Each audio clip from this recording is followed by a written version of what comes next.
Covid இரண்டாவது அலை. அந்த நாட்கள் எல்லா இரவும் ஒரே மாதிரி தான் இருந்தது. ஆம்புலன்ஸ் சத்தம், ஆக்சிஜன் தேவை.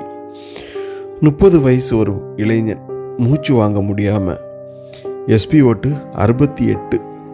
ஐசியூ வாசலுக்கு வெளியே அவனுடைய மனைவி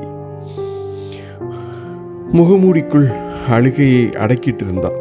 ஐசியூ உள்ளே 72 வயது ஒரு தாத்தா இன்னும் போராடிக்கிட்டே இருந்தார். ஒரே ஒரு ஐசியூ படுக்கை, வெண்டிலேட்டர் வசதியுடன். ஆனால் 2 வாழ்க்கை உயிருக்கு போராடி கொண்டு இருந்தது. அந்த நொடி நான் டாக்டரா இல்லை, ஒரு மனிதனாக தான் நின்னேன். மெடிசின் ஆப்ஷன் கொடுத்தது, மனிதத்தன்மை திசை காட்டியது. அந்த பெரியவர் தன் வாழ்க்கையை விட்டு கொடுக்கல. அவர் அந்த பையனுக்கு ஒரு வாய்ப்பை பகிர்ந்தார். அவருக்கான கேர் நிறுத்தல, மரியாதையும் குறையல. ஐசியூ படுக்கை நிரம்பியது நம்பிக்கையால். மறுநாள் காலை வந்தது மிக அமைதியாக. அந்த தாத்தாவும் அந்த பையனும் 2 பேரும் உயிரோடு இருந்தாங்க.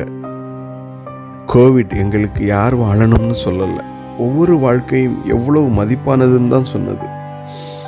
ஆமாங்க, வயசு வாழ்க்கைக்கு தடை இல்லை, மனுஷத்தன்மை தான் மருத்துவத்தின் உண்மையான வலிமை. உயிரை மதிங்க, உணர்வுகளையும் மதிங்க. நன்றி. அடுத்த கதையில் சந்திப்போம்.